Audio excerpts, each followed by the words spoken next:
All right, everybody, welcome back to the Big Blue Dynasty series. So, what I decided to do since I came back from vacation is kind of rethink about how we'd like to do this series. So, we're going to be starting over, but we're going to start from the wild card playoff checkpoint. In order to do that, I just had to wait for the checkpoint to be available for us since they do not do it every week. And the positive is all the injuries are correct. All the trades as far as picks and players are correct when using these checkpoints. The only thing you got to worry about is as soon as you start, free agents start flying off the board. So you have to try to figure out ways to check through that. So there are a couple different things that we're going to be doing in this series to kind of make this thing a little more realistic. And I actually went through each team and fired those certain coaches that were projected to be fired. So since I'm going to be the Giants, Wink has decided to leave.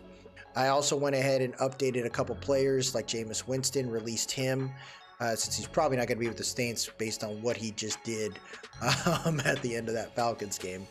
You got Russell Wilson projected to be released, so I went ahead and did that. Fired all the players, all the staff of the Washington Commanders.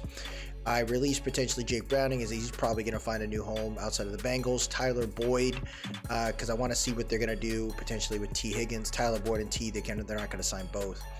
The chances of the Chargers keeping Austin Eckler aren't so great, so we're going to go ahead and let him go. And went ahead and fired the rest of the regime over there in Los Angeles. Also went ahead and let go the Seahawks as Carroll's is stepping down. I knew Matthew Slater was retiring. There's a big probability that Mac Jones gets released. Zach Wilson more than likely is being released. Ryan Tannehill's going to find a new home as well, along with Derrick Henry. So we went ahead and did a couple different things. As you can see, all these other releases here are showing based on what the CPU decided to do. So they let go of a couple players that was quite surprising. Justin Ross and Justin Watson to be some of the examples right there. So a little weird how some of these guys did it. As far as edits, though, I made sure to edit certain players to trigger certain things. For example, Sterling Shepard is retired, so what you do is you edit their player to reduce them all the way down and then increase their age to 40, so more than likely they'll retire. Michael Thomas, more than likely he's going to be cut, but since he's injured, we can't, so I reduced his OBR just a little bit. There were some other players like that have not shown up this year but are free agents, and for some reason Madden just ignores that and lets them play with the OBR they are, which is not possible. Ben Jones, for example, was pretty beaten up the previous year, and he's he ended up taking over for the center for the Steelers since they're in the playoffs. So I went ahead and reduced that. Rashid Shaheed didn't have a 3-year contract, updated that. Just moved some players around for the Ravens. AJ Cann is another free agent that for some reason took someone's spot on the Rams, so I moved that. Chandler Jones is probably never going to play ever again.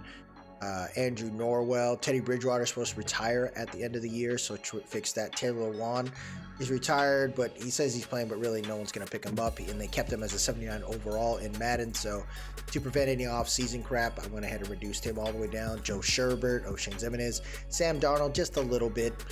Kirk Cousin, the chances of him staying with the Vikings are actually pretty good from Vegas odds, and the chances of staying in Minnesota to probably keep Justin Jefferson there are pretty good. So I went ahead and updated his contract so the Vikings aren't trying to grab a quarterback already.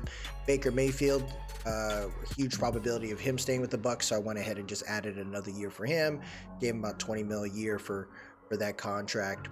So we'll see what happens with Mike Evans. Corey Linsley is supposed to retire due to some injuries. So I wanted to make sure I did that. Updated Geno Smith's OVR just a little bit. I felt like they kind of did him dirty. So that's what I did for the player edits. I really went through each team, each staff to ensure that we can see some potential changes as far as who's going to get hired for certain teams now. As far as our settings are concerned, for this series, we're going to be using Mat 10. So anything from Mat 10 sliders on Operation Sports, you can check that out. But as far as the XP sliders, I still believe in Mr. Hurricane's sliders, so I'll make sure to put a link in the description for that as well. But I wanted to make sure that we kind of keep that continuity going in that space. There's another YouTuber, small YouTuber like myself, that is creating a draft class. It's Falcons ATL, so I'll make sure to put his name in the description on the YouTube channel, on the YouTube video as well. Falcons ATL is pretty accurate with his stuff, and he just updated it recently, so we're going to make sure to be leveraging this real draft class. So definitely look forward to this series. With the Giants, we got to figure out our new defensive coordinator in the upcoming episode, as well as what are we going to do as far as who we're going to re-sign, right? And I'll leverage what I can from a realism standpoint, but I also want to take into account what should we do. We got $56 million in cap, so the chances of us being able to bring both Saquon Barkley and Xavier McKinney could be a possibility. But then you have to think about some other players like Isaiah Simmons or Dory Jackson. Are we going to keep any of them? I think what's most likely going to happen here is we're going to have to figure out how to allow ourselves to keep a decent roster group, but not spend money like crazy. But I do want to take into account some players that, you know, are designed for certain roles, like Gunner here could be our special teams guy.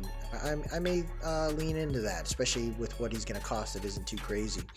There are some players here that I'm going to try to spend on, but we'll describe our rules in the upcoming episode to kind of talk through how I would deal with free agency, and how we'll set up those signings. So stay tuned. I hope you'll enjoy this series. It's pretty fun for me. I haven't been playing Madden since I left for vacation in December, so I'm looking forward to kind of getting this going and seeing what we can do with this. But until next time, everybody, hope you all enjoyed it. If this is something you're looking to do, let me know, and you know, I'm looking forward to seeing how the CPU is going to play this out as far as the staff changes are concerned, as far as situations there, like who are they going to pick up, where do certain players go, like Derrick Henry or Austin Eckler.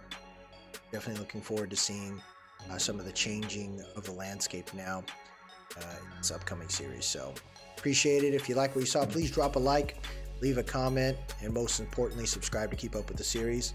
Appreciate everyone's time today. You have yourself a good one.